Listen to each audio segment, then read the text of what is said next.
Attention outlet shoppers! Right now at Banana Republic Factory and Gap Factory, save 50% off the entire store. Versatile dresses at Banana Republic Factory from $29.99. Shorts at Gap Factory from $14.99 and more. And at Old Navy Outlets, save 30 to 50% off the entire store. Tees from $5. Hurry! Sale ends Monday.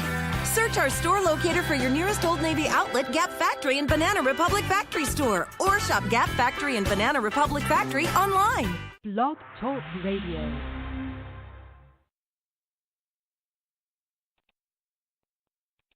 Alternative facts.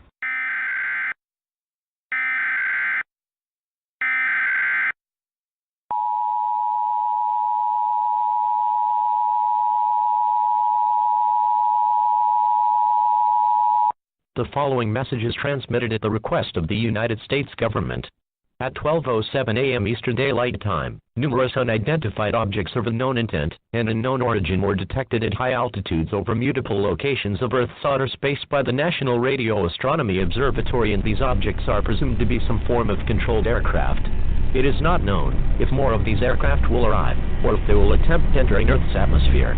United States citizens are encouraged to monitor local media outlets, as more updates will follow as information becomes available.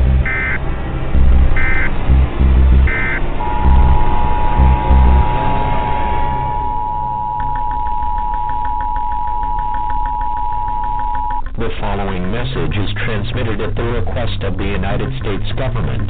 Attacks by the undead have been reported in several states across the country. The dead are rising from their graves and are attacking the human race. At this time, it is expected that more attacks of this nature will occur in several other states in the next few hours. The intent behind their attack is unknown at this time. He has been observed that a bite or exchange of fluids is a method of transmission. This is an extremely dangerous situation if they crave the taste of human flesh. It is not known whether this event will last for hours, days, or even longer. Stay calm, as authorities have been dispatched to deal with these creatures. An all-clear siren will be sounded when this situation is under control.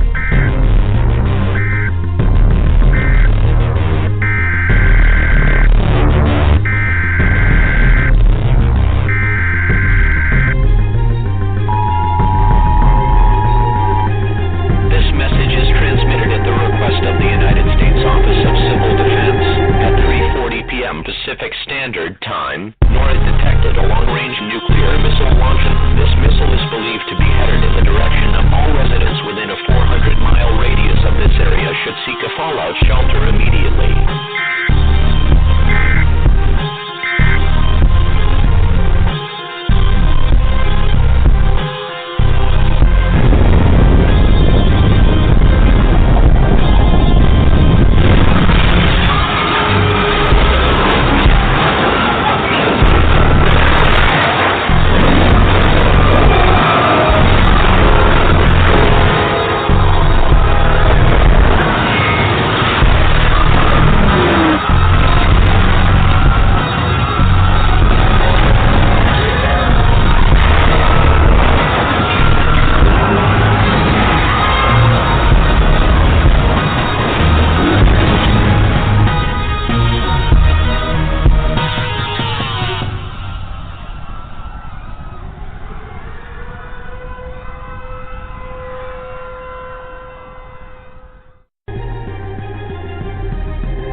Welcome to Within the Chaos with your host, Rodney Shortridge, and co-host, Robin Dalton.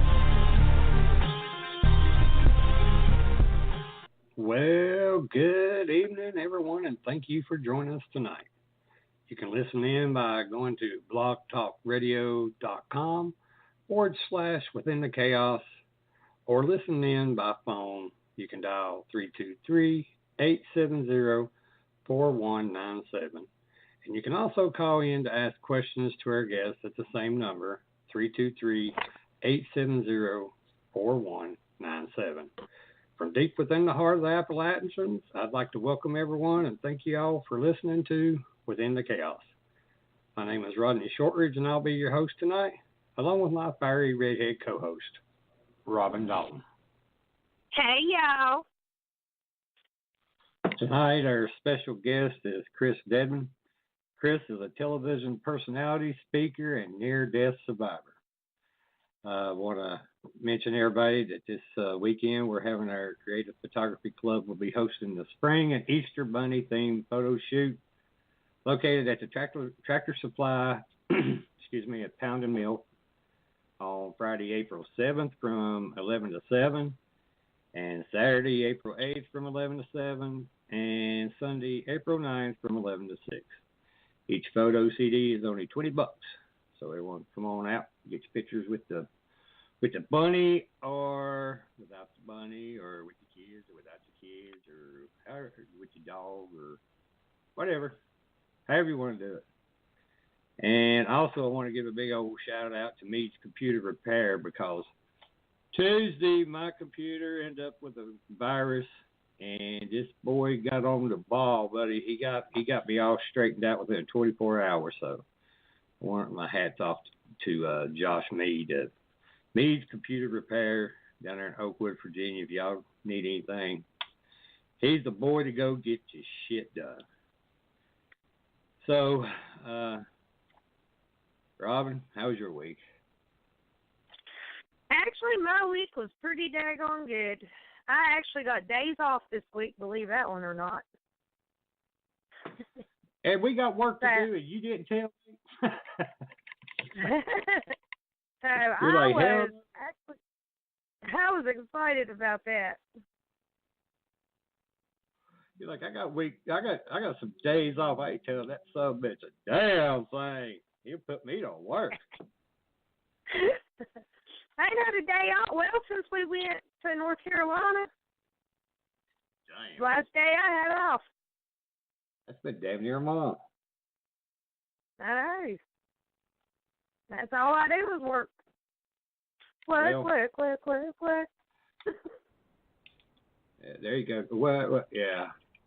Well, I just seen that our orange president decided to launch some missiles at Syria over that gas attack he did, which the Syrian president, God, that's a mess. And I'm afraid he just got us in a deep. And I'm afraid he just got us in a deeper mess now than. I know something had to be done, but damn, I don't know. There's too many players in that game. I even seen some Trump supporters that I know are sitting there biting their fingernails now. Well, it's got me a little concerned. I was never a big Trump supporter, but it still has me quite concerned. It's got me scared shitless. If everybody's wondering, I'm waiting for Chris to call in. He's a little late, and I haven't heard from him since a couple of days ago when I told him when to call in, and I sent him a message. And still waiting. Okay, Chris, if you're listening, buddy, it's time to call in. Okay, that didn't work. Well, shit. Let me see here. I guess we'll just talk about Black Diamond and Within the Chaos then. Or whatever else you want to talk about. Oh, I know something I want to talk about. There's our delegate in our area. His name is Will Moorfield. And I seen that he posted, he's a friend of mine on Facebook, and plus I know him. I've asked him to come on the show 2 or 3 times, and he keeps saying that he will. Well, Will hasn't. What the hell was that? Are you whispering? What? I told Zachary to shut my door. Oh. I heard some whispering. I'm like, oh, shit, the dead's talking to me. Oh, hell. No, it was me trying to get my son to go out of my room and shut the door. Zach, Take get the the hell out dog of with there. you. She's working. But he's, somebody's contested him and going to try to run against him. And, all these people were talking about how they support him and all this shit. And And I left him a message saying on Facebook that, hey, Will, why don't you come on the show? I've asked you a couple of times, and I ain't got no response, and doors always open, and I got some questions to ask you. What have you done for Southwest Virginia since you've been the delegate? Because, I ain't seen shit. And, that might be why he ain't coming on the show. Well, that might be, but, if if you're going to talk the talk, let's put it on record. Tell me exactly what the hell you've done for Southwest Virginia. And I even sent him a private message trying to get him to come on the show. And I guess Lil Will just ain't got the balls to come on here and face the big rod. Well, a lot of people have a hard time trying to talk about the truth when all they try to do is drown everybody and make themselves look good. Exactly. I mean, I know politics and I know the game, but, I mean, come on. I'm not supporting nobody, and I'm not going to support somebody that's been doing this for, I think he's had 3 or 4 terms. And he's a young guy, and I ain't seen shit that he's done. If you've done so much, come on the show and tell everybody. Well, I don't know much about that. They're politicking or nothing. But if you say so, then I believe you, because I know you know your shit. If you say so, I'll drink to that. Yeah.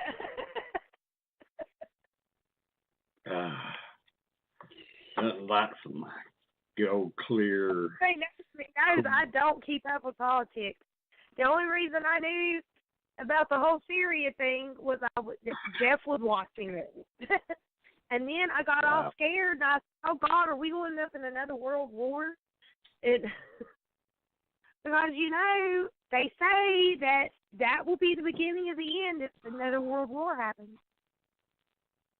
Well, they've said that ever since the beginning of time, I guess, that each big war is going to be the big one that wipes out everything. And what worries me is that dude's got his finger on the button.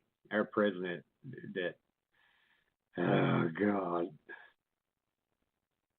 He ain't too popular right now. I just don't want to get blowed up. I don't want to be blowed up either, but them people over there don't want to be blowed up either. That's another thing I get into it with people on Facebook. And these are people, friends of mine, family of mine. Look at these refugees from Syria that's doing their damnedest to get out of that country. And look what happened there the other day. All those kids suffering and dying, and women and men. I mean, just... I could have went my whole life without seeing when they posted that one boy sitting there gasping for air. It about killed me. Well, I think the world needs to see that. I know it's terrible. It's terrible to watch. I hate to see anybody die, and especially young. But to wake up the world, for people to actually understand what the fuck is going on and see the suffering, they need to sit there and watch them people go through this. Oh, it's terrible. That was horrible. It was, and it is. I mean, shit like that's going on all over the world, in the United States and everybody else just sitting back on their thumb. Granted, I know we had to do something. I don't know the answer. I'm not that smart of a person, but I don't know if the airstrikes were the right thing to do right now, or missile strikes. It wasn't airstrikes; it was missile strikes. I don't know if we're going to have a guest on tonight or not. I don't think he's going to show up. We're going to get stood up. I believe this is the first stood up. I ain't never been stood up, damn it. Now I have been. Yeah, right. Are you telling me out of all your years you ain't never been stood up? Nope. Nope, they That's always what you show sitting up. here trying to tell me. That's exactly what I'm telling you. All right, all those out there in Vibe Land, who actually believes that? Everybody's stood up once or twice in their life. Not me. Bull. I don't believe that one. I'm being honest with you. I have never been stood up. Jeff just sent me a link of some dude. Looked like he was skating and got tripped up, and he had a bomb on him, and it blew up and hit the ground. Yeah, he falls off the skateboard.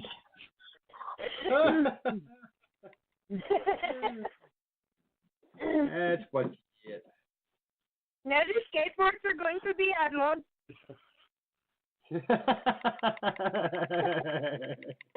No more skateboard. No more skateboards. Next time, use inline. They make premature explosions. You fall down and go boom. No, get your 72 virgins. Yeah. Why did you get that quiet there, Rodney? Well, because I'm sitting here reading, I'm looking to see if he's responded, if Chris has responded to the two messages I've sent him. I sent him one within the Chaos Facebook page and also on regular Facebook private message, and nothing. He thought they weren't to talk to us. I guess we're not interesting enough. I thought we were pretty damn interesting people. I'm gonna put a message right on his damn Facebook page. Here, we'll interview Jeff. Hey man, where you at?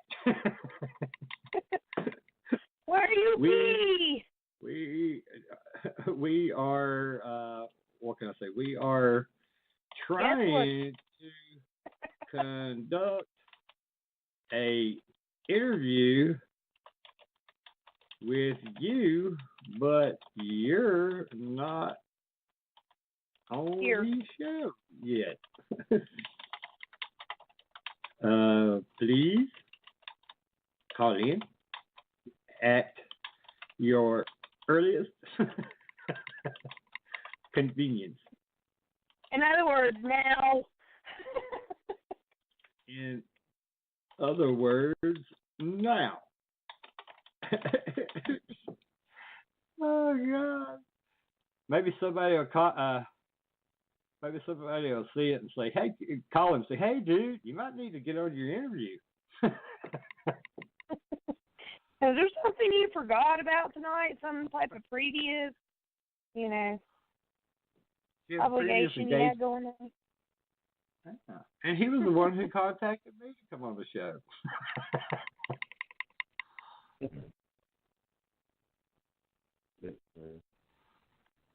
Man, we must be some boring people. We must be. Damn, we fucked this interview up, I guess, didn't we? He must have went back and listened to some of our shows, and he's like, yeah, fuck that shit. I ain't going on that show. Well, I guess I'll look through Facebook while we sit here and bullshit. Ooh, boobies.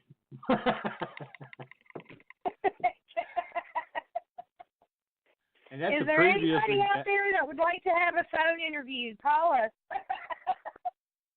Yeah. Let me see. I wonder who I can get on here real quick.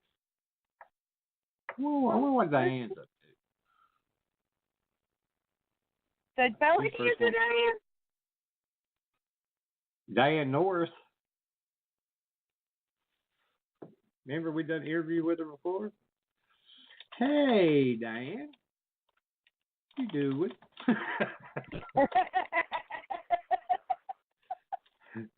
Our guest didn't call in.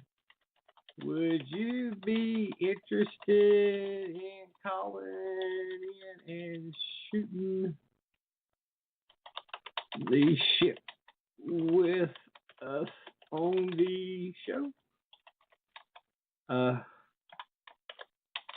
right now.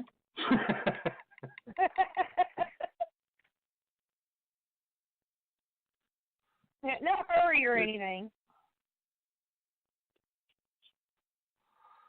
Well, she's online, so that's a good sign. Maybe she'll read it, and maybe she's. I mean, she's the first one when I clicked over on Facebook. I mean, it's like boobs. Oh, that's Diane. How you doing?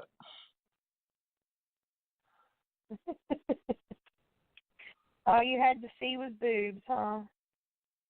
That's it. Hey, did you watch the finale of Walking Dead yet? Yes, I did. Wasn't Sasha some badass? She badass. She did what she was doing.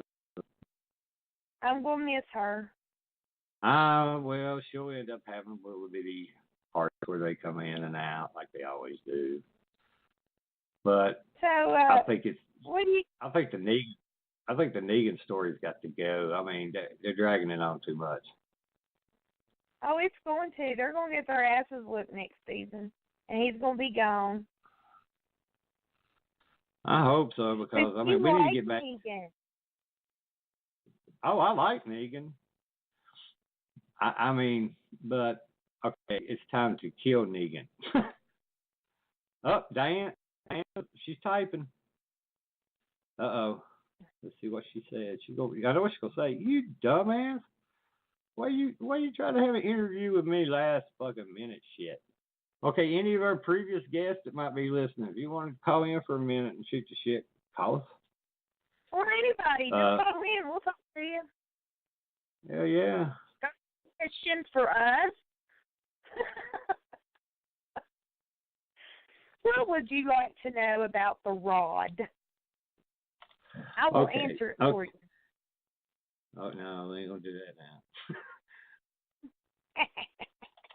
Okay, Diane says, I'm already in bed. Sorry. Okay, thank you so much. You'll have a good night.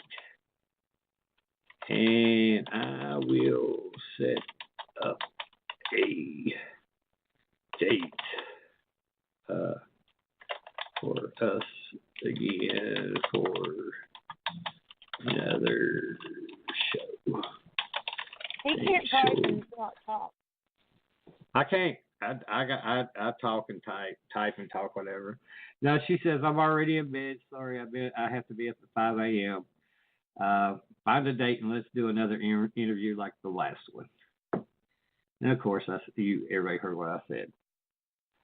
Let's see who else I can fish and see my videos on. I can get to come on. Let's see here. When anybody wants to call in, go ahead and call in. Let me see. What is our number? Our number is 323-870-4197.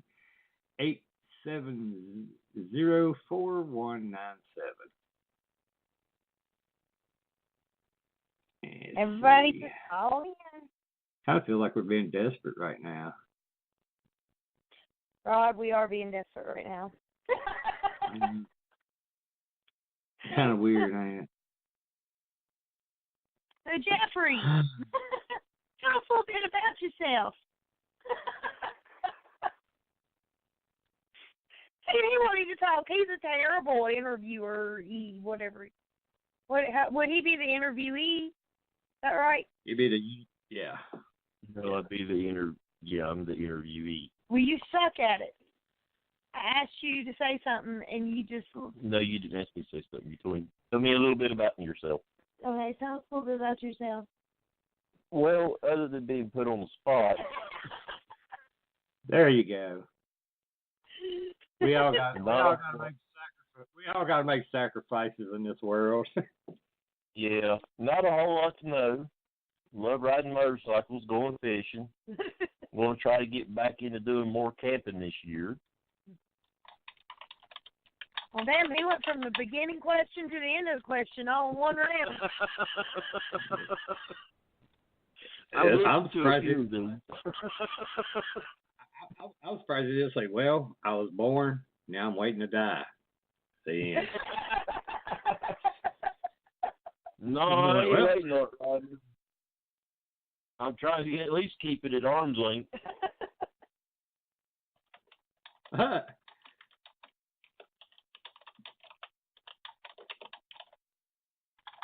Lord, he's hard down typing over there and he ain't talking. Well, I hear them I'm keys, sending though. I'm sending a message out to all my pages going, see, our guest didn't show up, so if anyone would like to call in and shoot the shit with us, please call. What's our number again? I can't never remember our damn number. It's 323. 323. Shit, hang on. Mine clicked off of there, too. 323 SHIT HANG. 323-870-4197, y'all. 4197. 323-870-4197. Okay. Yep. Our guest didn't show up, so if anyone would like to call in and shoot the shit with us, please call 323-870-4197 now. Big capital letters. We're desperate people. We want to talk to somebody. We talk to each other enough. We may offend somebody.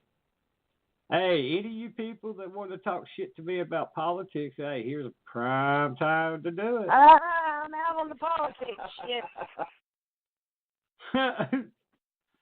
Robin's like, yeah, fuck that shit. No. Don't be bringing that up in here. Sorry. All right, we can talk about whatever you want to talk about. You want to talk about cigarette lighters, Rodney? We could talk about cigarette lighters. I even know a story about a cigarette lighter that would really surprise you. I had a teacher in high school, and he always bought Bic lighters. He bought a Bic lighter, and it only struck for him, I don't know, probably 5 or 6 times. He got so pissed off that it didn't strike no more. He wrote the corporation of Bic and told them that he wanted his money back. And we're talking back then, it's a 25-cent lighter. Do you know that Bic pretty much just, I guess, laughed at his ass about it, didn't do anything, and he took their ass to court over a 25-cent lighter and won. See, sometimes it's not about the amount. It's the principle of the situation. Excuse me, y'all. Yeah, but, I mean, I'm pretty sure his attorney cost more than 25 cents. It's still the principle of the thing, Rod. That's when you got too much. You know, when you're trying to squeeze a nickel and, you know, trying to get a dime out of it, it's sometimes costs you money. And Scott says he's calling in. Do what? Scott says he's calling in. Oh. Yay. Yay. I thought he was in bed. I thought he was already in bed. Fuck. Okay, what am I doing? Fuck, Rod. Damn it. Shit. He's supposed to be in bed. Jesus fuck, man. All right, so everyone, I will see you next week. Oh, no. You go. No, you're co-host. You keeping your little ass right there. Oh, hell no. No, I do not walk this. I am not. Not like I'll get any words in edgewise, so I'm just telling everybody bye now. I ain't walking this tight rope all by my damn self. Yeah, well, Robin's mouth tends to get her in trouble. Oh, guess what? Chris Dunham's liked my damn Facebook thing I did for him. My Facebook message. Well, why did he call in? He says, sorry, on hold now. Oh, is he already on? Holy shit, my board's lit up. What number is? Let's see. What area code is yours, dude? Dale. I've got 50 damn people calling in. Oh Lord, how am I going to do this? Cause I put it on my stick too. Oh my God. Okay, well, I got Chris. Let me go ahead and get him on. Holy shit. Okay, Chris, can you hear me? What's up, fellas and ladies? Hey, man. There you are. I can hear Here, you let guys. me. You couldn't hear me. For some reason, Blog Talk. Every time I call it in, it wouldn't click over. Oh, okay. We was talking shit about you. I hope you know. I've been trying to call in since 5 minutes till. Oh gosh. Oh wow. Let me at least click over these other couple people real quick. Jesus, because I put a big massive message out going, anybody want to shoot the shit with us? Because where you didn't show up, I'm like, well, damn, we gotta have somebody to talk to. No. You don't like to talk to me. Everybody okay. Popcorn, grab soda, and kick your feet up. It's time to get real. That's it. Okay, 423-484. You're on. Who is this? And thank you for calling in. And our guest is called in, so make it quick. We pray for the lives of the wounded and for the souls of those who have passed. Are they preaching to me? Hello? Okay. Hello? I guess. Is that Scott? I think. Yeah, what's up, Rodney? Hey. Were you preaching? Yeah, I heard preaching in the background, man.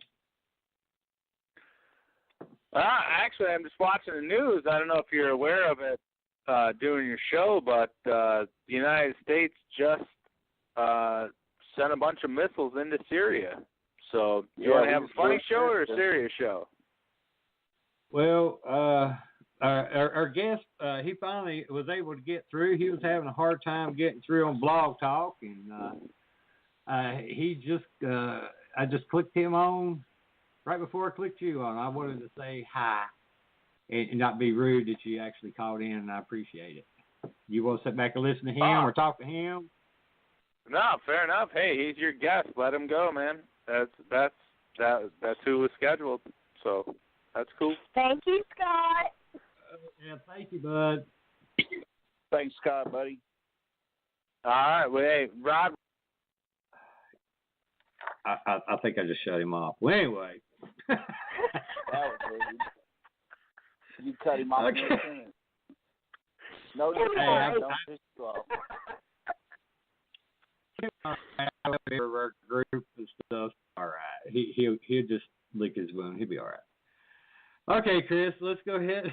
It's my honor to welcome our special guest, Chris Dedman. So, Chris, how you doing tonight? And I guess go right to it. Can you tell us a little bit about yourself? I'm doing good now that I got through. I was getting a little nervous there for a minute. And the proper way to pronounce my last name, don't worry, everybody butchers it, is Dedman, like dead man walking. Dead man. Even though dead man. It's suiting for the field that we're in. And it's funny because when I meet new people, they're like, "Dude, is that your real? Did you change your name? Is that real?" I'm like, "Yeah, that's the name I was given." Well, Just a little ironic. That was my next question. I was going to ask you that.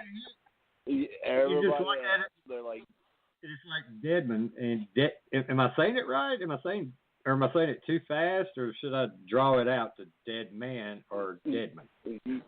Yes, Dedman. You just kind of say it real quick, Dedman.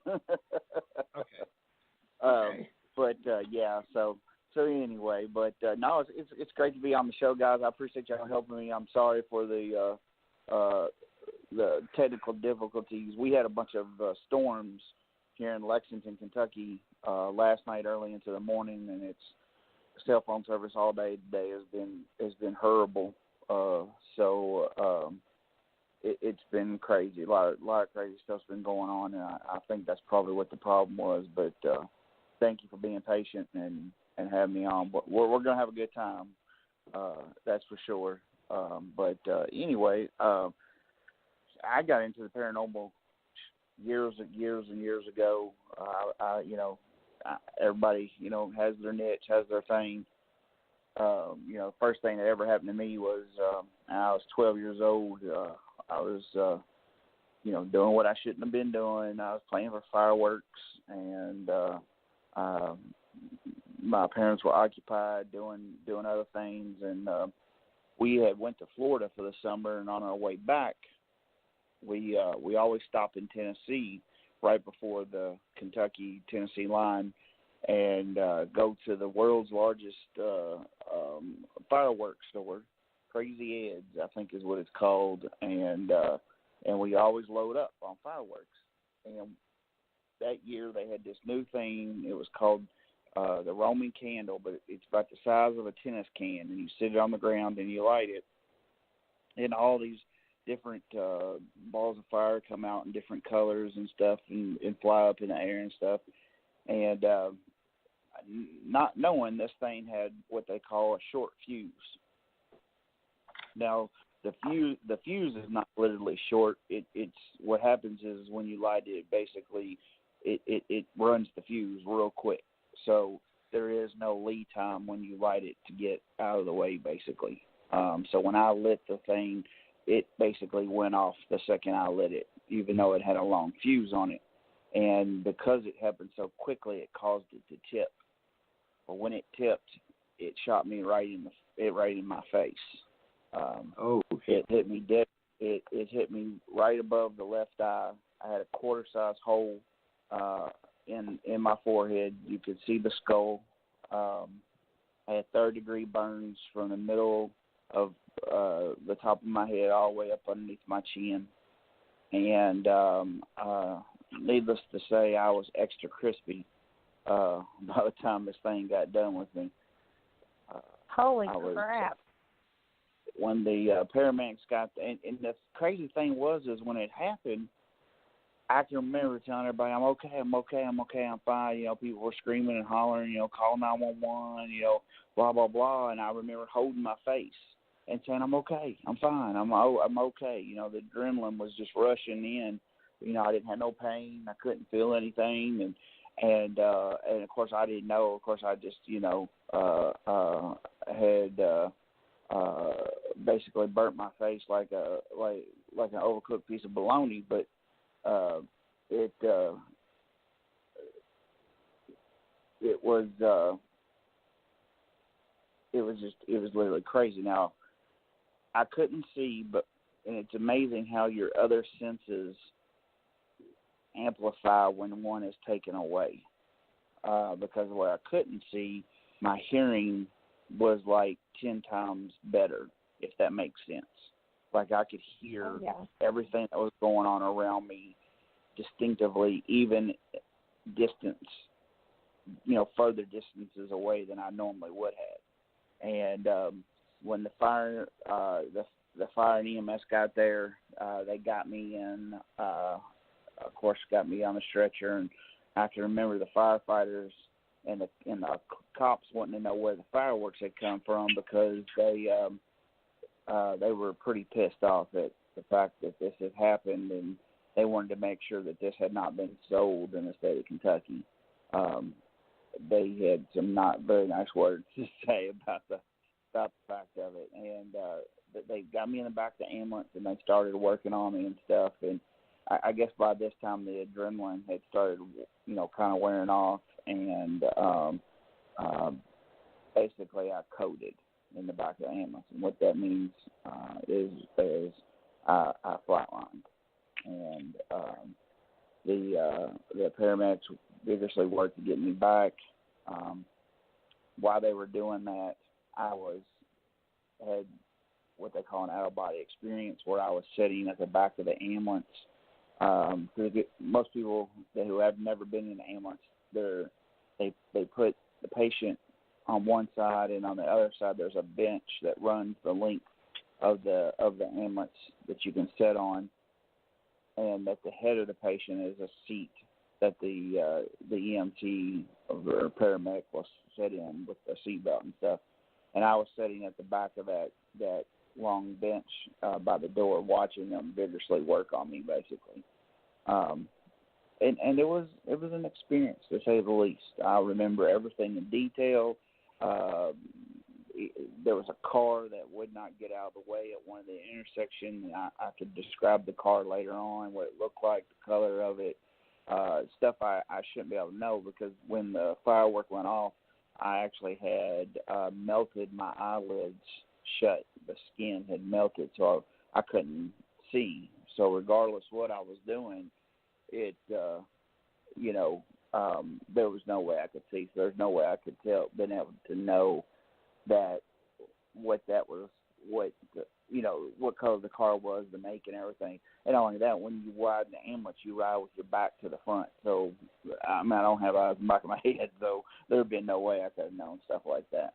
But it was crazy. I spent 2 weeks in ICU, and then another 2 weeks in the regular, ICU burn unit, and then another 2 weeks in recovery. But miraculously, I came out of it, no skin grafts, no plastic surgery, nothing at all. My body healed all on its own.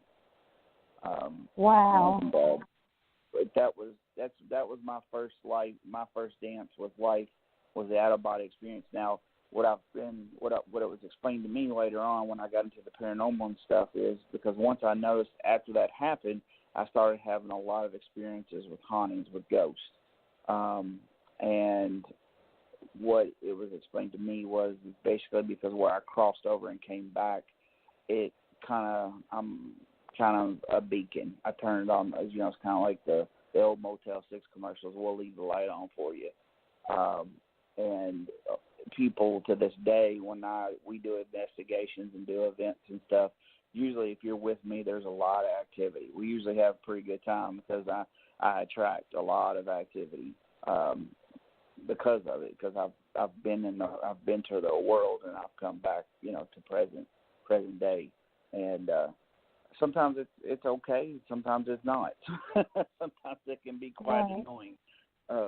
But that's kind of the start of it all, I guess, if you will. And then there's been many other things that I've done, throughout my time. But most importantly, what I do now is I try to help people deal with what they're going through, whether it be just a regular haunting or something that is more drastic, all the way up to a demonic entity or something that's bad. I work with the Old Catholic Church under the direction of Bishop James Long. I am a demonologist for the church, and it's something that it's got its pros, it's got its cons. You've got a lot of people that, you've got the new show, The Exorcist, that's out on Fox. So unfortunately, when you have shows like that come out, you've got people that automatically, they've got demons in their tubs and in their walls and stuff. So you got to weed out the good, the real from the fake and stuff. But that just comes with par, because my thing is I want to help people, whatever I can do to help people. And I think a lot of investigators lose that the concept of that. We're all so gung ho about going in and investigating and getting that holy grail of evidence that we forget that we're there to help people. And that's my main goal. Is the after the investigation care. Getting them connected with somebody to help them with whatever the situation is, whether it was electrical issue or psychological or whatever the issue was. is the continued care that these people will need after we're gone. Because a lot of times when we get cases, these people are under a large amount of stress and have gone through a ton of stuff before we get to them. We're playing cleanup by the time we get to them because they've been, Johnny B team that, claimed to be a professional who really wasn't, who went in and stirred all this crap up, and it, has caused a ton of turmoil for this family. Now we've got to go in and first convince them that we're not going to do that. We're going to take care of them, and and then we've got to give them some kind of resolution and help to deal with the situation from that point on. And I just kept rambling, so I'm sorry about that. Oh, you're fine. He's like, well, let me hurry up and get us caught up. So since you crossed over, how all has this changed your life? Can you do, certain things now? Can you, move in and out of your body or, astral project? I've caught myself doing that sometimes. I have to separate from my dream state to reality because it's something that it's not something I really want to do. So I don't dabble in it or anything like that. I don't sell it or come out and say, yeah, this is what I am or whatever. I do have premonitions and psychic medium type abilities. I'm good friends with Chip Coffey, and he'll tell you, everybody has that ability. It's just a matter of whether you choose to use it or not. And I have found over time that, and working with Deb Lance, who's a psychic medium, and Jenny Stewart, that I've been blessed with a gift, but it's not something that I publicize, and it only pertains to certain situations. I've learned to look for the signs and to separate reality with things that really aren't happening. I know the difference between, okay, is this a premonition or is it just something that was just going to happen regardless, and that's where people get confused,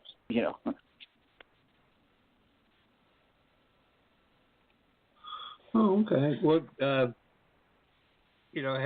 you had any unexplained or any type of paranormal experiences since your accident? Right after it happened, as you was healing, that you could, maybe talk about? I have paranormal things happen all the time, every day. You name it, it's probably happened. One thing is a lot of times is that, with being a dad, we have a lot of toys, a lot of electronic type toys, and the batteries like to run down in them a lot quicker than normal. I'm not sure if that's something that I cause or whatever the case may be, because I don't get my kids. My kids are not there every day, 24 hours a day. I get them every other weekend or whatever the case may be. So the batteries running down as quick as they are is something that's questionable. But they like to. Matter of fact, I was just looking at a video that I had posted a couple of years ago where this toy had no batteries in it, though it kept going, turning itself on and off, and it would talk to you. And I actually got a video of it doing that. That's one thing that happens. I have a dark spirit that I deal with occasionally. It makes itself known that it kind of keeps me in check. that I'm pretty sure is part of the IM6 case that I worked on. It's just something that kind of lets me know, hey, I'm out here, you need to keep your guard up, kind of thing. But yeah, I experience stuff all the time. Like I said, I'm like a magnet. We go on investigations. There's a pretty good chance something's probably 99.9% chance that something crazy or awesome or scary is going to happen if we're out investigating. Mm-hmm. Well, excuse me. Can you communicate with these entities or these spirits? And, if you can, what are they saying to you? I try to communicate with them the best I can, just like any investigator does. I don't have one-on-one conversations with them or anything like that. When we're sitting down, having donuts and tea, but I do try to get information from them if I do feel a presence. That's one thing that I can say that I'm pretty blessed with is a lot of times when I walk into an area or whatever, I have this sense of knowing that something is there when I walk into an environment, and I also can tell if I'm walking into an environment that is a safe environment or an environment where I need to make sure that my guard is up, because there's something there that's malevolent, that's a little bit more of a negative energy. My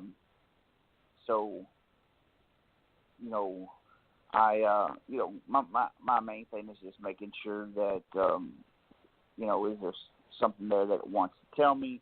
Is it something there that we can do for the spirit?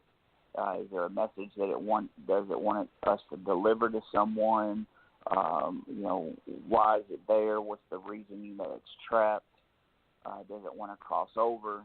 That's a very big, important, message that I really want to find out, because a lot of times, the spirits are trapped here and they don't want to be trapped here.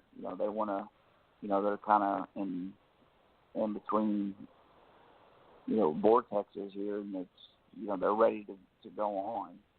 And for whatever reason, they can't. So, I want to help them continue their journey if I can. So those are things that we try to find out, when we're investigating. When we go into an investigation, like when we go in, our first thing we try to do is, use all our scientific tools and try to be scientific about it, and then we'll go into the other phases. Do you do techniques like that, like scientifically, or do you use strictly metaphysical and spiritual? What exactly do you do? I go into a location that it is. I try to go in to debunk everything possible. I'm a firm believer that you have to be that way. You can't go running in guns blazing that the place is haunted just because somebody said it was. Exactly. You've got to try to debunk everything first, and then go into, okay, well, if it's not caused by human error or electrical issues or whatever the case may be, then okay, let's start looking at it from a paranormal aspect. Let's start looking at EMF readings. Let's start looking at the history. What took place there? Was there a recent death? Was there? That's how I kind of gauge when I go into a location and start investigating. Which I guess that's what you're saying you all do too. I think we're on the same page pretty much. Oh yeah. So what kind of tools do you guys use when you're out investigating? Back in the day, my things have changed over the years. I'm not gonna lie, TV was an influence, of course, on a lot of things. And then I woke up one day and said, you know what? I don't need to let TV contradict what I do. We did a thing. I guess it was middle last year. Me and Keith Age were talking, and it was it was basically taking it back to basics and just using simple things, the simple tools that you need to find out if the site or location is haunted. These gadgets, some of these gadgets are cool to have, and we know there's no true ghost technology out there that is a true technology that's going to tell us that we've got an actual ghost in the room with us. A lot of things have been adapted to help us with that, such as digital thermometers. That's what it. Those things are what HVAC guys use. My dad's that's what he does for a living. So I've seen those. I've had those around the house ever since I was a little kid. But we take that and adapt it to use it for our environment to get temperature droppings in a room. So basically I use my own senses. I sit in a room and I observe the changing of the climate, the mood, the changing of the mood of the room, digital recorder. I like to, I've got one of the original Ghost Box. It's a Shack Hack. It's the white radio that I get a lot of responses out of that. I've studied it a lot. Myself and Jenny Stewart have studied the Ghost Box, if you will, a lot. There's different versions out there, newer models and stuff. I just prefer the original, the Shack Hack, over the other ones. That's just my preference. I will use that, and then motion detectors. But I try to keep it pretty simple. Just because sometimes you can get out there and get it. Sometimes you can get too much, if that makes sense. I agree. You can overwhelm a room with too much stuff. Like, we're going to be doing an event here at the end of July. It's an event I put on every year at the Ohio State Reformatory, and we're going to do, ghosts perform any time of the day. They'll perform with lights on, they'll perform with lights off. It just depends on kind of what kind of mood they're in. It doesn't have to be pitch black dark. So one of the things we're going to do is one of the wings, we're going to leave the lights on. Well, on the other wing, we are going to light it up with 20 75-watt UV uplights. These are lights that I use for my DJing for my weddings. We're going to place them down the corridor of the prison and light this baby up with these UV lights and see if we can get anything. It's a test. It's something we've never done before. So, I'm really psyched to see, if it'll work. Again, we're using something that was made for something else, but we're adapting it for our situation. I know a lot of people have used UV lighting in paranormal investigating and have been very successful with the end result. So I think where we're doing it at in the activity that's been in that prison, I'm hoping that we'll get some great activity off of it too. Well, you definitely need to let us know how that works. Yeah, it sounds fascinating. I mean, to me, that's the big thing with us. I'm big about experimenting with different things, and I agree with you. Keep it simple. It makes it so much easier to do the work, and And I think that if you put too much out there, that it may cause, I know, just thinking as a spirit of that, if I see all this stuff going on, I'm gonna be like, what in the world is these people doing? Okay, I'm standing in a corner. Yeah, and that's the thing too. You got to look at the environment. What time frame are you in? What year is this? Is this spirit? Are you scaring the spirit? It doesn't know what you're using. It doesn't know this technology. Could you be terrifying the spirit that's there, that's creating the activity, and therefore you're limiting the activity that you're going to get now because of what you're trying to use to do this with? Those are things that I don't think people tend to think about. Yeah, and I think maybe some of these different types of lighting may even discourage them because maybe they can see on a different type of light wavelength than what we can see in that type of like you said UV or ultraviolet or any other type of bandwidth may discourage them, and they may not be able to move or function within that light.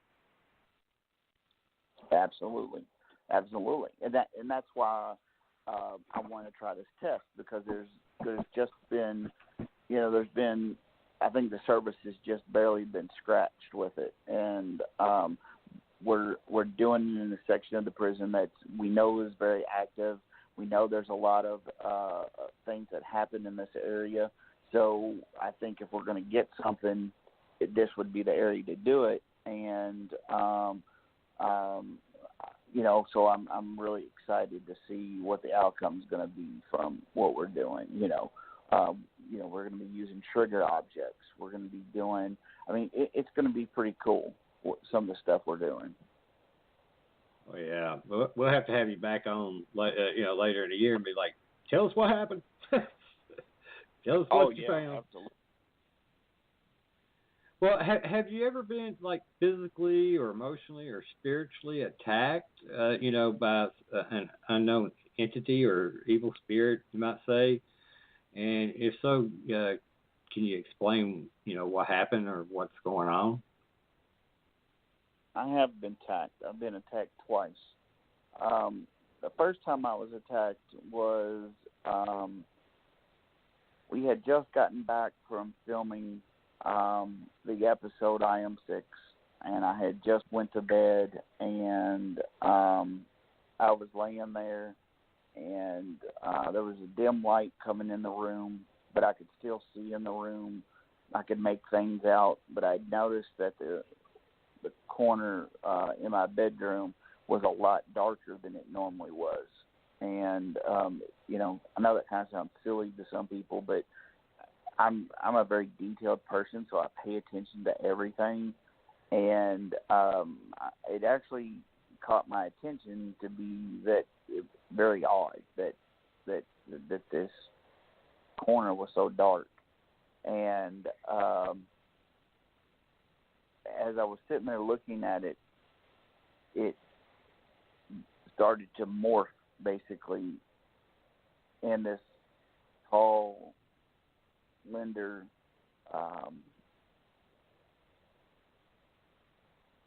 shape of a man, if you would, morphed out of this corner of the room.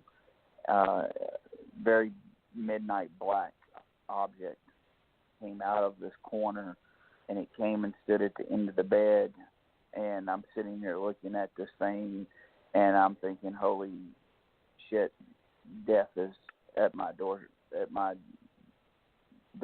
basically. I just dealt with a very demonic case where a major exorcism was performed on this girl, and this thing has followed me home. I brought in the Calvary to save this girl's life, to get rid of this demon that had a hold of her, and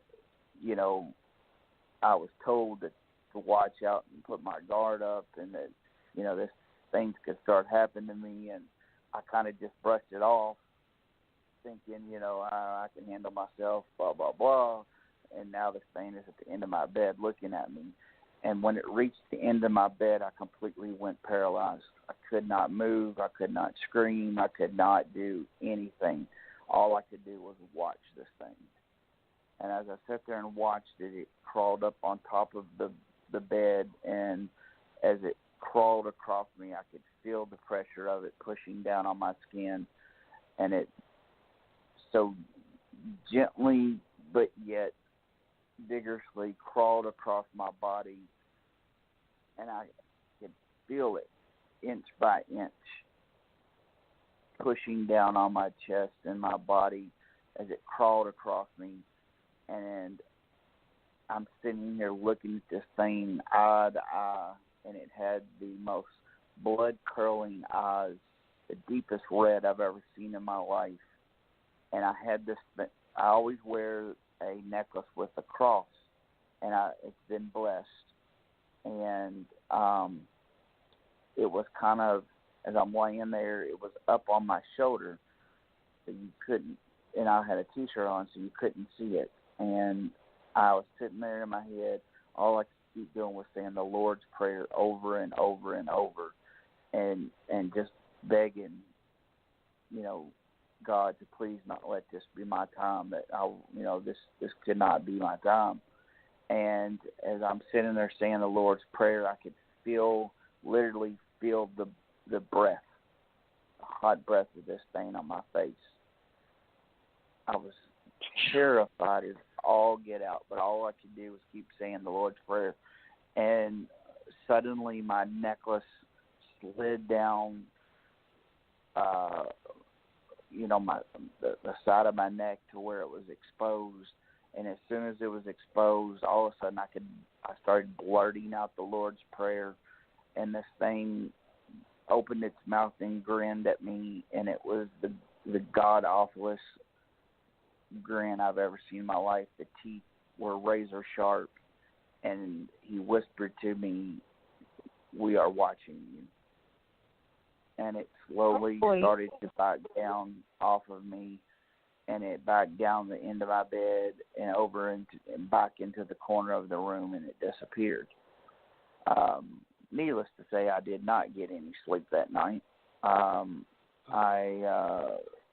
spent time on the phone with my priest. I prayed a lot. I was terrified. I was completely terrified. I had not listened to the warnings of the people that had told me, once you deal with a demon, you will forever be marked. You are marked for life. You are seen as a threat, and you will be constantly attacked. And that was the first episode, and it scared the living poop out of me. Yeah, it would me too. Yeah, I've never been so terrified in my life as I was that night. You can say shit on here. That's no problem. I mean, because of that. I would for sure. You can say whatever you want. Yeah, well, in that case, I'm scared shitless. There you go. See, that makes the story, the experience more, like, yes, he just shit all over himself. Oh, yeah. Yes. Oh, yeah. Yeah. Oh, yeah. Yeah. And I have since then, I have seen it a couple other times since then. It's been a long time, and here recently it has reared its head back out again. I take a lot of precautions, though. My house is blessed several times. All the windows, the doorways are sealed with holy water and blessed sea salt. We use chrism oil, blessed chrism oil, which is an oil that is blessed by many priests. They meet once a year, and it's an oil that is put together, and it's blessed by many priests that they use. It's one of the highest blessed oils that's used within the church. I don't play around, when it comes to this stuff. And on the same end, I'm helping families too throughout the year deal with whatever they're dealing with, and so I have to protect myself and my family very well to keep things at bay, the best I can. Well, I got a question that I've asked other paranormal investigators and stuff. We've been doing this for it's going on 9 years. It'll be right at 9 years here in a few months. And ever since the first investigation, and we've done around 50 investigations or 52, something like that. I'd say 97% of them we get an EVP or EVPs that either say my name or call out to me, whether it be a male, female, child's voice, or elderly voice. And I've had some say that that's a demon, and I've had some say that, it's, it could be spirits of family members or something like that. Have you ever run into anything like that from all the other investigators or yourself that have had this kind of experience going on? Oh, yeah. I mean, I asked them to tell me who I am. I've actually have caught EVPs where it sounds like a family member that is actually calling my name. And, sorry, every time I think of that, there's a song that pops in my head it goes, say my name. So yeah. For some reason that song pops in my head every time I think about that. But and a lot of people think it is. A lot of people think it is, a demonic entity, or it's, something playing tricks on them or whatever. And it very well could be. It could be a spirit that's playing a game, with us. That's messing around with us. When we go in one room, they're in another room, and they go, hey Chris, or whatever, and your buddy is down the hallway, and you're like, what'd you want? What are you talking about? Well, I heard you, man, I didn't holler for you, or whatever. It's they could be having just as much fun with us as we are of them. So, it's a catch-22. Do we really know? No, we don't really know. That's part of the fun of finding out, I don't think there's a definite answer. Could it be something demonic? Yeah. Could it be just a spirit that's playing with us? Yeah. Could it be a spirit that's answering a question that we ask? Absolutely. A lot of times, we ask a question. Can you tell me my name? Or who's in the room? Tell me who's here. And that's the thing too, is we forget. We might have asked that question 5 minutes ago, and they're just now telling us. Yeah. Well, that's true too. And the other thing too, well, since we're on that, is that we don't know the true outcome of what is going to happen in doing this. And what I mean by that is we may go in and do these investigations and nothing bad come from it yet. But what's going to happen to our children or our children's children for what we're doing now? We don't know. We don't know what's going to happen. But that's just something to think about. Yeah, that's a hell of a point. Now it's like I care about my kids and grandkids. Now you're like talking me right out doing it. Yeah, well, yeah. And people say all the time, it's like, well, I go in and I provoke and blah, blah, blah. Which, let me tell you right now, that's one of my biggest pet peeves. Do not provoke.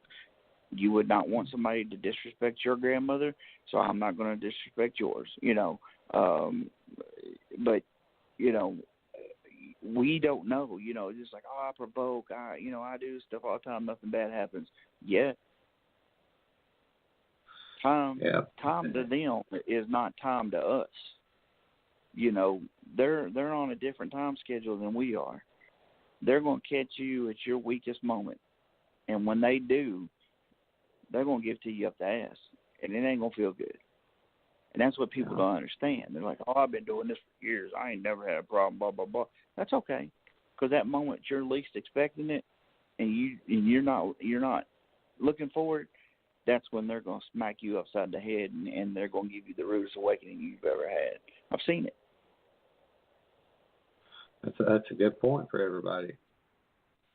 Well, I know, and for listeners that don't know, you've done a lot of investigations throughout the United States, and you've done work with Ghost Adventurers, Paranormal State, and also My Ghost Story and My Most Terrifying Places in America. Now, I know you mentioned earlier about Paranormal State, I Am 6. Can you talk more about that situation?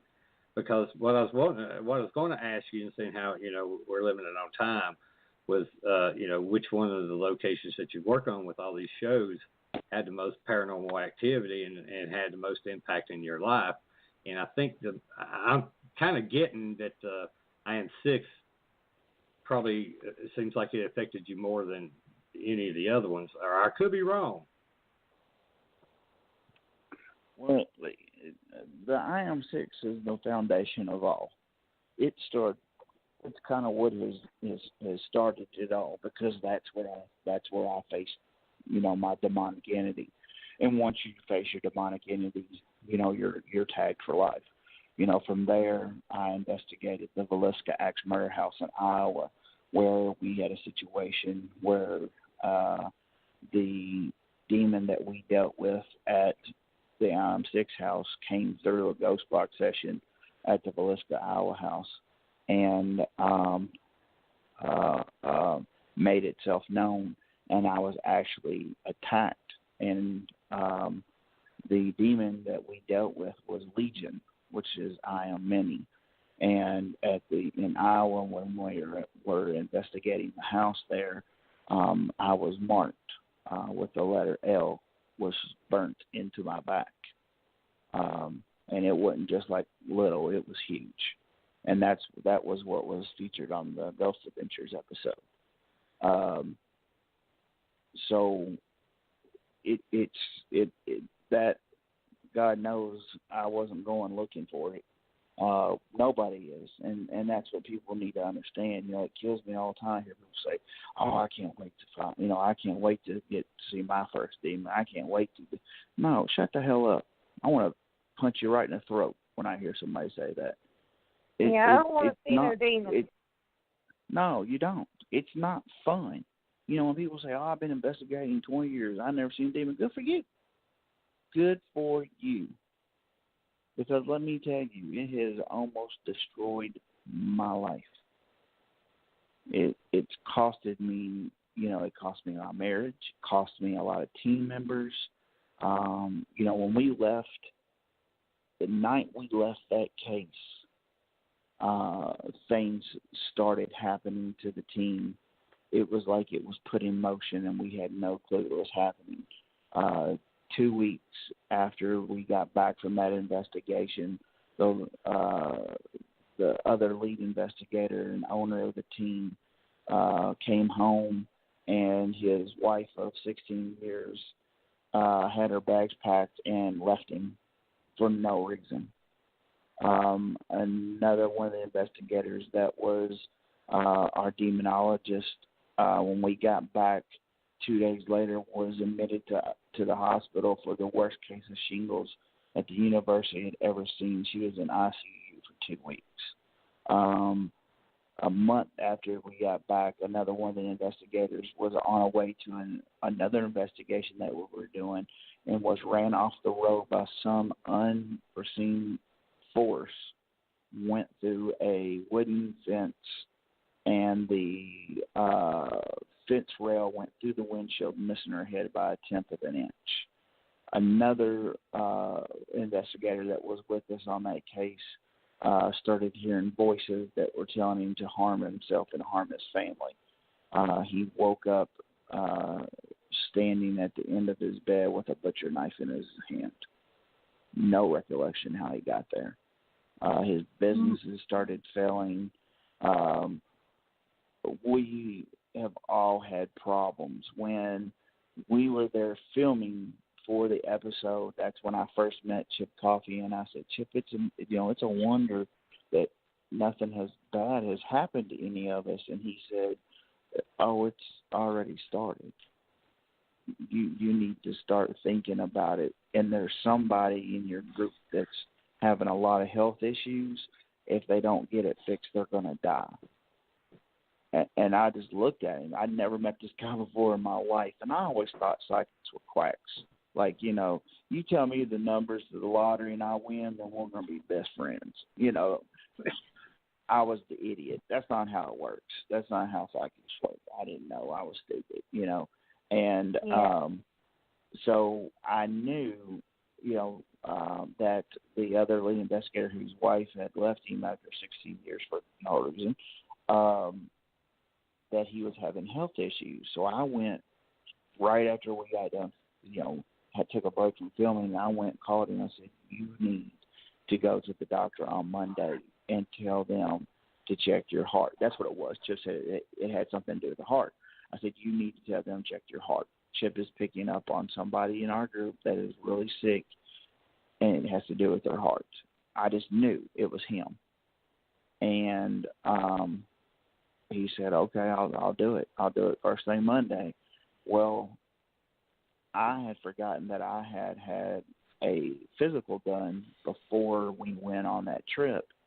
And when I got back from filming, the doctors called and said, hey, we need you to come in and go over your physical. And I said, sure, no problem. So I went in a couple of days after we got back, and the doctor said, well, you want the bad news or the baddest news? And I said, well, I guess it really don't matter because they're both bad. And he said, well, we have found that the right side of your heart is larger than it should be. And I just said, what? And he said, but we there's a way we can fix it. What we need to do is go have a sleep study done on you. I think the problem is that your heart is having to pump harder to get oxygen through your body. And so I went and had a sleep study done, and sure enough, I had sleep apnea. But during the test, I had stopped breathing 67 times in an hour. And the longest time I stopped breathing was almost 4 minutes. Holy cow. And the doctor said it was the worst case he's ever seen in the history of his practice. So it was just crazy that was the moment that Chip Coffey was the real deal to me. I was like, he's real. He I had a whole new outlook on psychics after that point. Like it was real. Like it was so real. It was just shocking. I just didn't know it was me. Here I was thinking it was one of the other guys. But that case kind of was we went into that case thinking it was just a family that was going through a haunting. Even we investigated and was leaving there, we got the perception that she was looking for attention, and that the family was dysfunctional and that they needed some counseling. And 15 minutes into the drive home, they were listening to the EVPs, and the first EVP was, the bitch is mine, you'll never get her. Class A. Yeah. Mm. So what was it like to work with such pioneers of the paranormal field? Oh, my gosh. It was amazing. It was, but at the same time, it was like everybody was in it for to help the family. It wasn't until after it was all over, like the awe moment hit. You know what I mean? Because we went back and did another episode called The Return of Six, because what happened is she re-summons the demon back. Like, she knew it was wrong, but she couldn't help herself because of the hold that was on her by the demon. And so when we went back the second time, that's when they brought in Lorraine Warren. And I'm like, holy shit. Like, I'm working with the godmother of the paranormal. And I was going to say, I awesome. would be starstruck at that point. Oh, it was awesome. It was great. I mean, she is so funny. She's so funny because she has chickens as pets, hens. And, like, they had, like, she told the network, you're going to have to find somebody to watch them because they're my babies before I'll come help. Wow. And she was telling us all about it. It was so cool. It was so funny, just like sitting there having this normal conversation with Lorraine Warren, you know. But it was cool. At the same time, we were all there for one reason, and that was to help Laura and her family. You know, and in the end, that's what we did. You know, we helped the family, and that was what was important. That's what it was about, was helping the family. You know, at all cost. And, you know, so many people get into the paranormal field, you know, thinking they're going to get a TV show, or they're looking for the next big break, or they're thinking they're going to make $1 million and blah, blah, blah. Well, I'm here to tell you right now. First of all, you are not going to get rich in the paranormal field. Not going to happen. Nope. I cannot even explain the thousands of dollars I have spent over the years being in this field and have not recouped anything. Most of the shows you don't get paid for. It's a simple fact. Unless you're, you know, it's your show, you're headlining, you're the main act. You're making a cameo or whatever, you're not getting paid. Sorry, that's just the way it is. A lot of people have asked me, they're like, well, why haven't you done your own show yet? Because I want full control. I'm not going to be a sellout and fake evidence. Sorry, not going to do it. I've been offered a ton of shows, but I refuse to be a sellout. I'm not going to do it. Sorry. You know, I've got too much respect and too many friends in this field that I respect to do that. It's not worth it to me. You know, that 15 minutes of fame is not worth the years and years of hard work and dedication people put in this field. It's not. Exactly. You know, it's just not worth it. I agree with you because we did my ghost story, and I know you've done it, but when I was there, they was trying to make me say things that wasn't true, and I told them, I took my mic off and walked out. I said, no. If this is the way it's going to be, go ahead and give me my money so I can drive back home, because they paid, I drove out. They paid for us to drive out. Oh, did you? And, okay, yeah. Yeah. Because I hate flying. And gotcha. and the director and producer and all of them came out there, and he's like, here, smoke a cigarette, calm down. I said, no, I'm not calming down, but I will smoke a cigarette. I said, I am not lying about nothing. Everybody else that comes through these doors, if they want to lie about their stuff, that's fine. I'm not. Go ahead, cut me a check for my gas money so we can go back home. And he said, no, we'll do it your way. And I give them credit. They did do it. They kind of twisted a couple little things. That it was enough. It wasn't enough. It made me mad, but wasn't enough that it made us look like we were lying. Like, yeah. Right. Yeah, when we did My Ghost Story, when they approached us to do My Ghost Story, we did the newer show, whatever it's called, My Ghost Story, whatever, because there's the original My Ghost Story, and then there was the newer version that came out or whatever. When they asked us to be a part of it, we told them that we wanted to be that I wanted to be an executive producer, that we were not going to fake anything, that we had adequate evidence that would prove that the activity that was going on was real, there was nothing that needed to be faked, and we weren't going to do orbs. Sorry, that's just not our thing, you know. Yeah.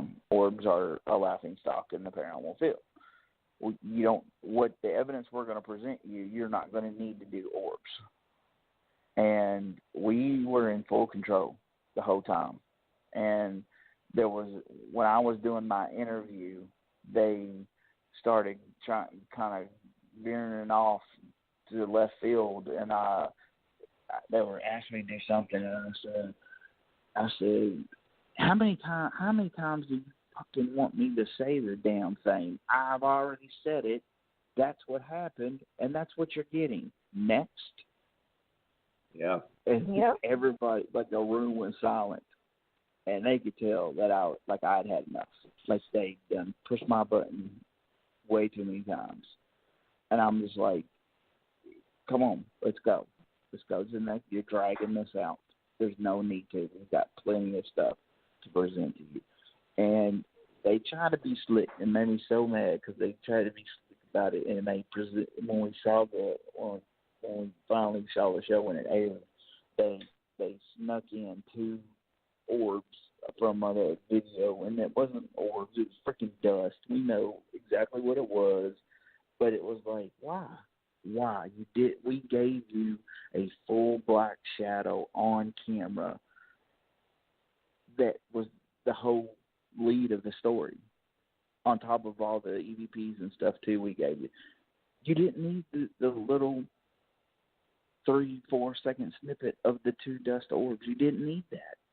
We gave you the perfect story. But whatever. Whatever makes you feel good about your little self when you go home and lay down at night.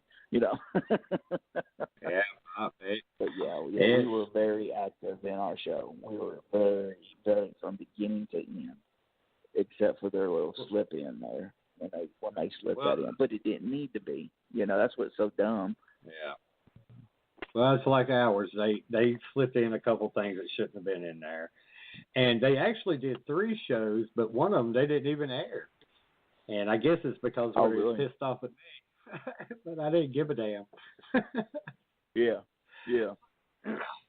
So, because we faked nothing. Yeah. What's that? Because we refuse to fake anything. We've lost all kinds of, things because we refuse to do it. Oh yeah, like you said, you've been offered a lot of stuff, and we've been offered a lot of stuff. And when I start talking to these producers and stuff, and tell them that either I keep control over it and make sure that you put out what we get, and if it ain't nothing, then you ain't gonna say it's something when it's nothing there. You're not gonna lie. And they won't. When a show tells you that they have a truck that exclusively carries props and things to create evidence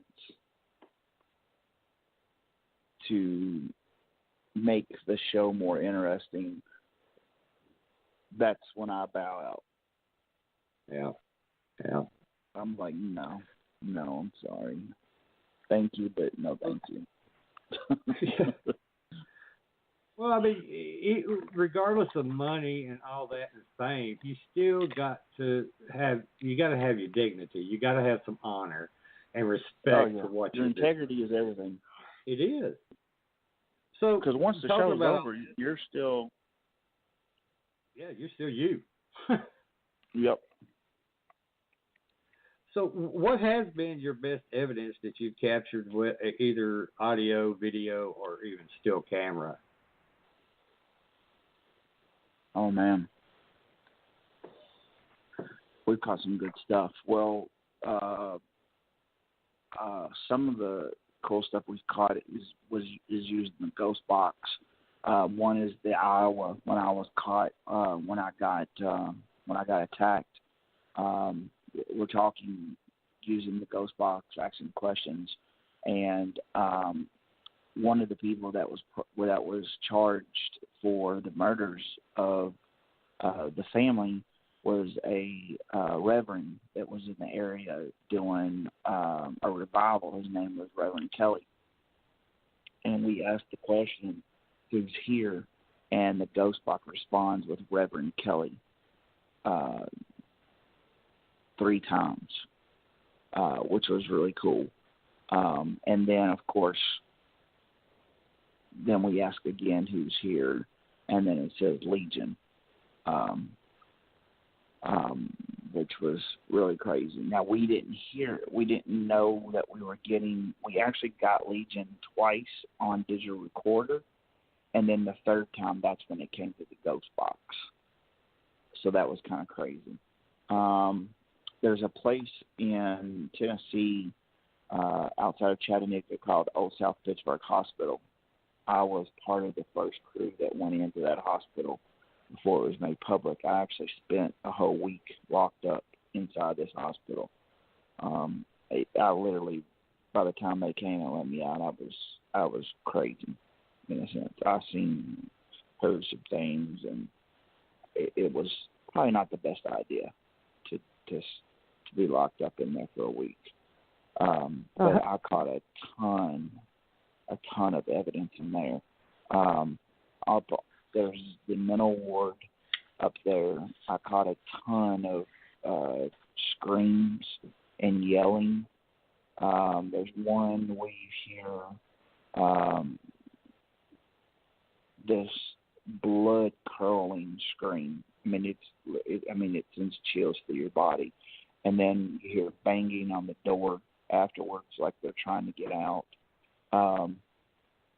Right across the doors from that is the doors that went into the maternity ward, and you hear a heart monitor for a baby, and it does its beep. You hear the beeping of the heart monitor, and then you hear a baby cry, let out a cry right after the third beep. That was pretty interesting. Let me see. Where else have we caught? I've caught so much evidence. The Stanley Hotel in Colorado. What was that like? That was awesome. That was pretty cool. I'm not gonna lie, because now they're not unless they started it back up, but they stopped doing investigations and stuff. But in the theater, there is a girl that supposedly died inside there, and there's a door that she is known to close if you ask her to. And there's carpet. It's carpeted, so when you open the door, it actually catches the carpet, catches it, so it won't close on its own. Like, we jumped around and everything, trying to get this door to close, and it would not close. And so we sat there forever asking her, trying to get it to close, and she wouldn't do it. So I went back, and we were listening to the audio, and you hear us asking, can you please close the door? And then you go, you hear me go, are you here? And then this female voice goes, I'm here. Just plain as day. And then I ask again, can you please make the door close? And right after you hear her go, I'm here, and I go, can you please make the door close? Now we're listening to this. The door closed to the room. Awesome. So she wouldn't do it when we were asking her physically, but when we went back and was listening to it, and we were replaying it, she made the door close. Like, it was so freaky. That's awesome. Well, I know through the years I have gotten some really weird cases. What's the weirdest or strangest you've come across? Oh, Lord. Am I allowed to say this on radio? We had a case in Bowling Green, Kentucky, where this lady calls us and tells us she's got demons in her bushes. In her bushes? Hold your tongue. Hold your tongue. In her bushes. Demons in her bushes. So we're like, okay, demons in your bushes. And where we go now, are you talking about your bushes outside, or what bush are you talking about? And she says there's the bush outside her window from her bedroom. She sits in bed and she looks outside and she sees these little demons inside there. And I'm like, okay. So she takes pictures and stuff and sends them to us. And of course, we don't see nothing in these pictures, but hey, whatever. So then she starts talking about the smell. It's like smell of rotten smell, and smells like poop and all this other stuff. So we're like, okay, well, maybe we should let's go do an interview and see what we see. So we load the van up, get all our equipment and everything, and we go down there and we do as we pull in. They've done is this property is split. It's a farm and they've split it. So they've split the acreage where they've kept so much of it for the farm, and then the other half they've built a subdivision basically. Well, the first thing I notice when we pull in is that the barn is right behind the house, about 100 feet. Well, I'm from Kentucky. I'm a good old Kentucky boy. I've worked on farms and stuff, and at night when you clean out the barn, it can smell pretty foul from cleaning all the poop and stuff out. So I'm thinking, okay, this is where she's getting her smells from. No brainer. But hey, I'll give her the benefit of the doubt. So we talk about it some more and stuff, and sure enough, she says at night that, or on hot days, that she just foul smell. It smells like something rotten or shit or whatever. And I'm like, okay, so. And then she talks about sometimes it's something that makes her feel queasy or like it's making her nauseous and lightheaded and stuff. And so I'm like, okay. And then she's talking about the demons outside of her bush, and it's so hard to say that. Like, I want to laugh every time I say it. So we say okay. So they go and have dinner or whatever, and we set up cameras and we start investigating stuff. So I go out back, and the first thing I see is that her unit for her heating and air is right out back, which would draw the air, which is back where the barn is, right into the house.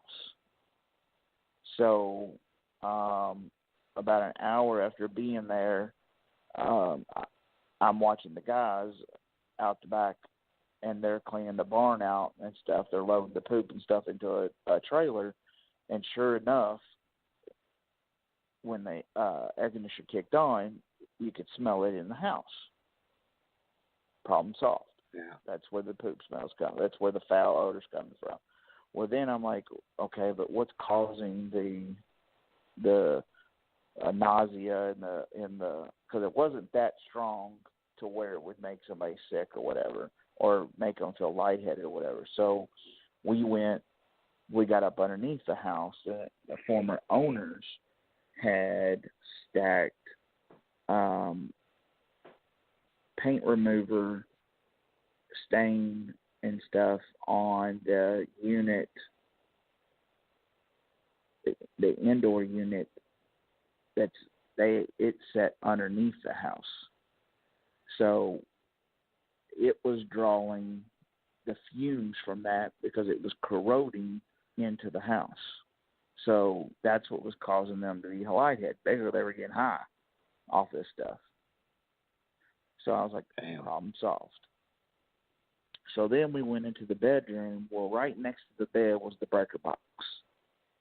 So you can only imagine how much EMF was coming off that thing. And right above the bed was a ceiling fan. Well, that thing was putting off an astronomical amount of EMF also. So you almost had the fear cage factor going on. And so between the chemicals underneath the house, the high EMF, no wonder this woman was seeing demons in her bushes. So, right? So,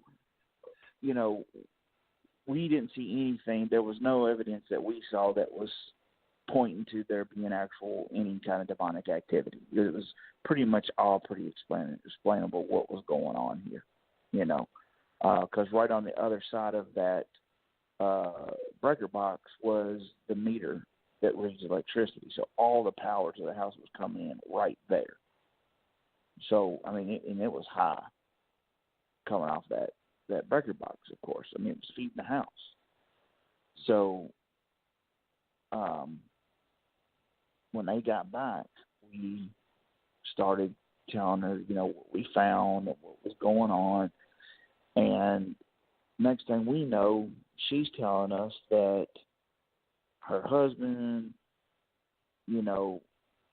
does drugs and he sees aliens, and we're like, whoa, what just happened? We just took a right hard turn, and now we're somewhere completely different. What's going on here? And we're like, back up. We're supposed to be here because you got demons in the bush, and now your husband is supposed to be doing drugs and rides UFOs at night. What is going on here? Well, long story short, come to find out, she wanted to move. She didn't want to live there no more. Well, he had made it very clear that he was not going to move, staying there. But if she could get somebody to come in and say there was a problem, that something was wrong, the house was haunted, whatever, and he would not leave and was putting her in an unsafe environment, then she could have grounds for a divorce and get all the money. Wow. Yeah. Well, I got that's something. Why you never go. That's why you never go into a case believing everything the client says. That's why I said earlier, I'm a very big believer that you should always go in as a skeptic, and rule out everything normal. And then if it's not normal, then start looking at it being paranormal. Because some people have a hidden agenda. And she had a very big hidden agenda. Yeah, no kidding. Yeah, no kidding. Well, I must say, I have seen many demons in women's bushes.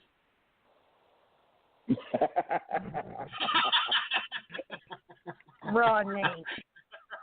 I bet you've had to exercise some of those demons too, haven't you? Yes, I have, and I'm not even an ordained minister, but buddy, I tell you, I got rid of that demon. Oh, you're awesome. Dude, I'm sorry. That was just eating at me to get that out there. I know, right? It's too good to pass up. It was. Cool. Well, one thing I would like to talk about. One thing I'd like to talk about real quick, if you guys don't mind, is my big charity event I do every year. That's what I was getting ready to ask. Coming up July the 29th through the 30th, we take over the one of the most haunted prisons in America, Ohio State Reformatory in Mansfield, Ohio. I have a charity that I've been working with for over 9 years. It's called Unity, a Journey of Hope.org. And what they do is they grant wishes to adults with terminal illnesses. It's the only charity of its kind. It's ran by a hospice nurse and his wife.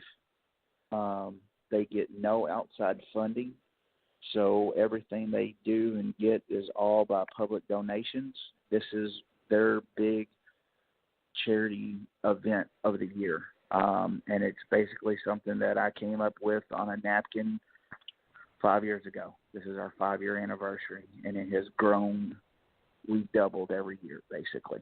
And I could not be more proud for this event and the people that are involved. Everybody, it's all volunteer.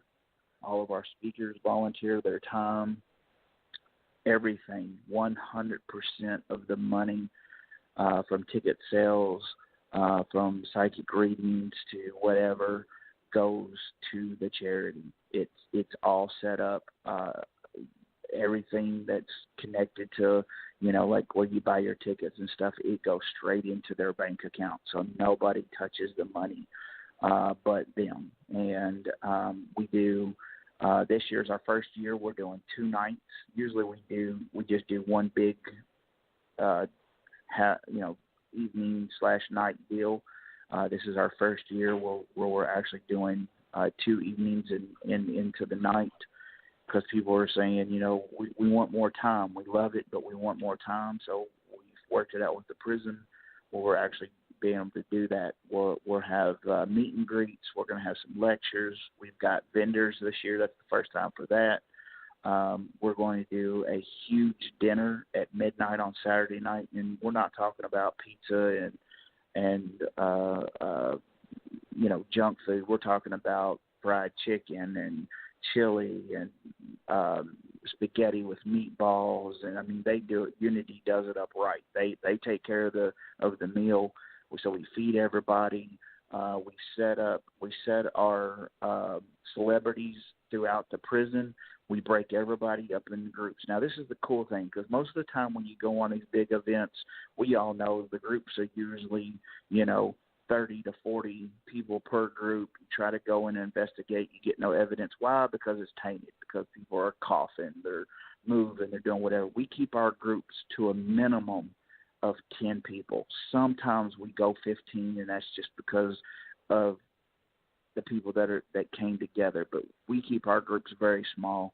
And let me tell you, we've been doing this 5 years, and we've had nobody go home unhappy yet. Evidence is caught, needless to say.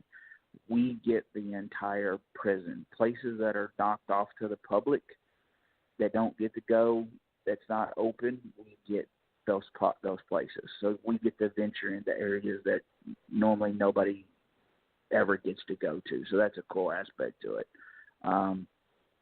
So we've got that going. We're doing a huge big auction this year. They call it a Chinese auction. So you come in, you buy a sheet of tickets, throw them in wherever the items that you want, and then we're going to draw for that on Sunday. Ken Bogle, who is a psychic, he's done stuff for celebrities and national corporations and stuff. He's going to be there. He's doing 10 readings per day. Every bit of the money that he is getting for the readings is going straight to the charity, which is awesome, because most psychics that do readings, it's like a donation, like they donate a percentage. He's donating 100% of his readings to the charity, which is awesome.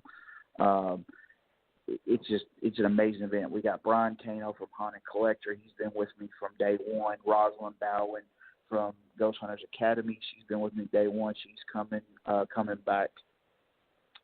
We've got Paul Bradford from Ghost Hunters Academy.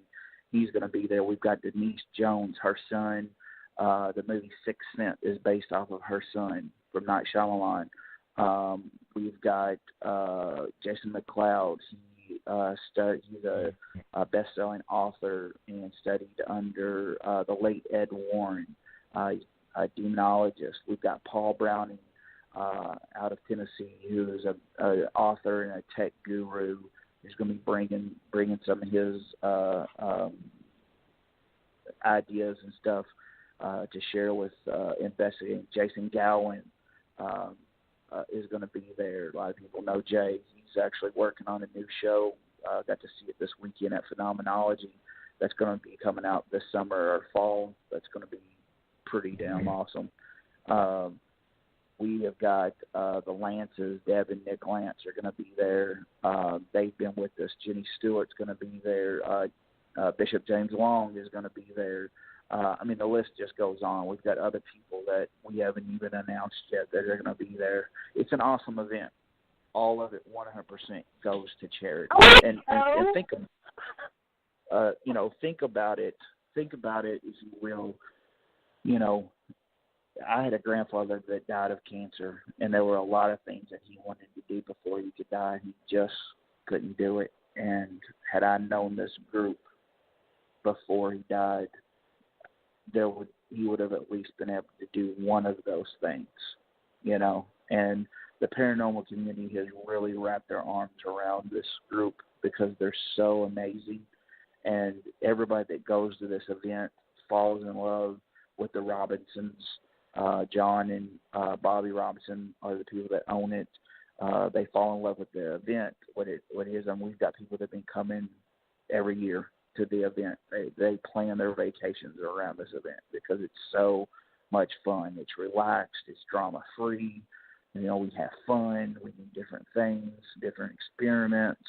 It's not your typical pay-to-play type event. I mean, you know, it's 2 days. It's $145. You know, one of these events normally for one night is like $300. We're doing two nights for $145. Plus, we're going to feed you on Saturday night. Plus, you're going to get seminars. Plus, you're going to get vendors. Plus. You know what I mean? We do have single-day tickets. You know, we always do crazy giveaways and stuff. I mean, it's a good time, and it all goes to charity. If you want to find out more information, you can go to unitylockdown.com, and that's where you can get all the information for it. Well, that sounds amazing. What I'd like to do is, if you can, send me links, and I'll post it up on all my pages. And also, if you have like a 30-second or 60-second commercial for it, I'll play it all the way up to the event. Got to help you out. No commercial yet, but I'm sure we can put something together. Okay, yeah, y'all throw something together, and I'd be more than happy to play it. You know, every show, and help get the word out. Because, you know, we sure appreciate it.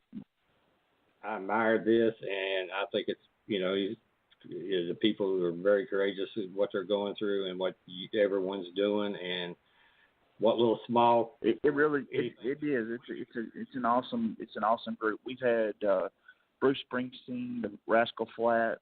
Oh my gosh, I'm trying to think. Several people like that have jumped in and helped grant wishes. We're 126 wishes to date have been granted. Oh, motto is, you know, one wish at a time. You know, that's what we do. You know, we've got a donor that gives us a condo that we can use anywhere in the United States every year. You know, and like last year we took a family, you know, her wish was to see the ocean and put her toes in the ocean before she died. So we sent her and her family to the Atlantic Ocean for a week, and was able to use the condo and gave them some money and stuff to grant their wish. And like 2 weeks later, she passed away.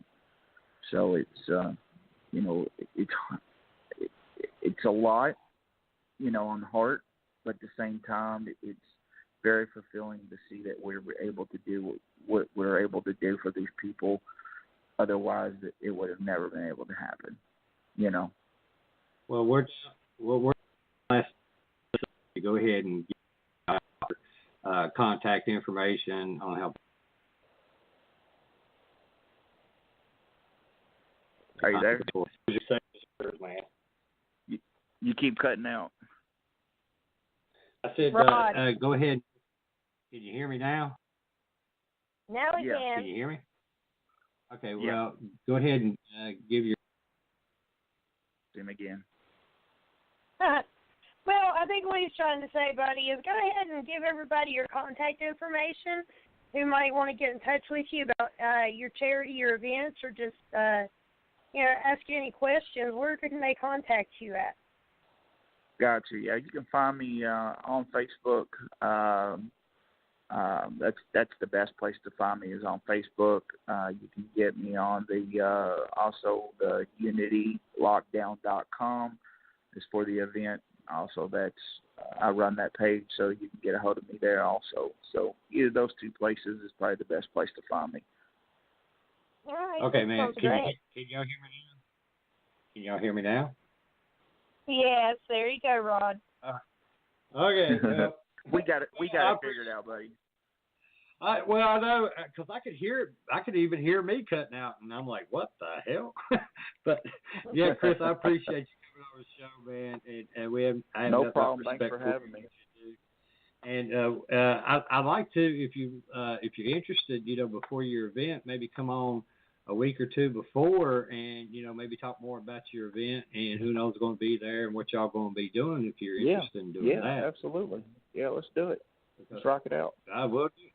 Sounds great. Just let me know a date and stuff that'll work for you, and I'll pencil you in, and we'll work it out, and we'll contribute whatever we can for you and help you out, because man, I tell you, I'm big about charity too, and trying to help. And granted, we don't have no pockets. We can't even afford a pocket. Yeah. But we do what we can. Hear you. Yeah, and anybody out there that's listening, if you'd like to donate for the Chinese auction, anything, it's just got to be neutral. It can't be something that's to one company, since people are coming from all over the United States. We are taking, we are collecting at this time for the auction. So again, just go to the page and let us know if you would like to donate for that, for the auction. We are collecting stuff for that as we speak. We appreciate everybody's help, and thanks for having me out, guys. God bless you all. Thank you so much. Y'all have a good night. Hey, you too. Bye-bye. Bye-bye. Are you there? Yeah. Well, we ran out of time like 3 minutes ago. We just been shooting the shit right now. All right. Well, I will call you tomorrow before I get off. Okay. You need to let me know. Oh. All right. You too. What? Tell Jeff that I have a photo shoot tomorrow, and I won't be home till probably about 7:30 or 8, because he sent me a message saying he was going to come up tomorrow when he got off work. Yeah, he said he got your message. Okay. I didn't know. He didn't send nothing back. So y'all have a good night, and I'll talk to you later. All right. Bye. Attention outlet shoppers! Right now at Banana Republic Factory and Gap Factory, save 50% off the entire store. Versatile dresses at Banana Republic Factory from $29.99. Shorts at Gap Factory from $14.99 and more. And at Old Navy Outlets, save 30 to 50% off the entire store. Tees from $5. Hurry! Sale ends Monday. Search our store locator for your nearest Old Navy outlet, Gap Factory, and Banana Republic Factory store. Or shop Gap Factory and Banana Republic Factory online.